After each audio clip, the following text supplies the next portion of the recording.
Just 2 years ago, it was possible for the people of Niangai Island to walk along this stretch without getting wet. But the rising sea level has split one of Sierra Leone's turtle islands in two. More than half of the island has disappeared. The archipelago was once a bustling fishing community. Now, 500 people have been forced to leave in the past few years because their homes were washed away by floods. One of them is Suleiman Kaba. He has already built 2 houses on the island. Now, even the second one is threatened by rising water. Most of his belongings, he says, have already been carried out to sea.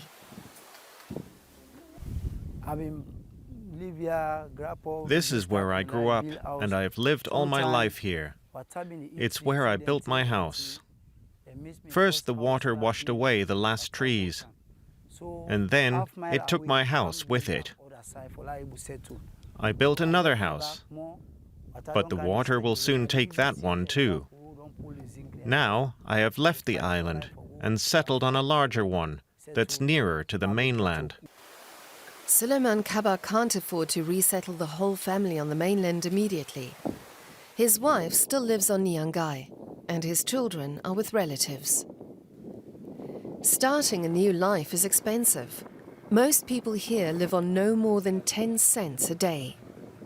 Suleiman Kaba now tries to save some of the money he makes from fishing, so one day the rest of his family can join him. Now he lives on Sherbro Island, but even there he's afraid of flooding. The threat of rising sea levels is very real. A few years ago, waves broke through the flood wall. In order to restore the damaged seashore, the municipality and the government found international partners to finance this large-scale project. And this time, they want to do it better, says the mayor. We are worried that if we are not proactive to take certain decisions, to restoring the sea face wall and to also ensuring that we maintain our green mangrove cover, it will be disastrous for our people on Sherbro Island. This new embankment will be almost 2 kilometers long and 1 meter taller than the highest tide measured so far. But there is still a long way to go.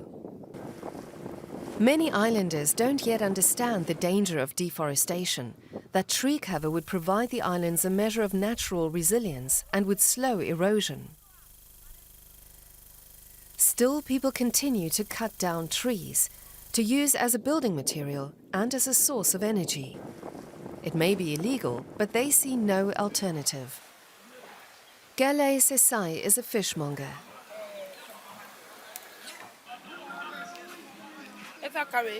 As she has no other way to preserve the daily catch, she smokes the fish in a traditional smoking oven, a banda. The wood often burns for days on end.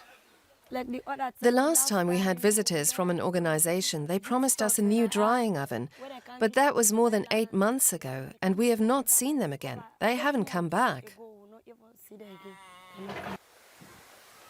Now the authorities have started to involve the local population in measures to protect the climate.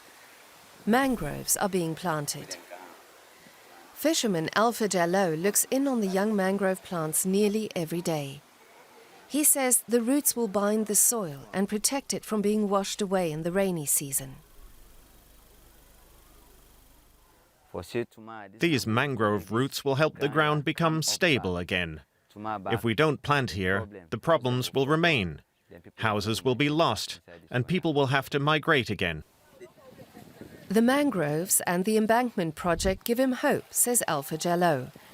But he knows that a lot more will need to be done to protect the homes and livelihoods of the thousands of people who still live on Sherbro and the smaller Turtle Islands.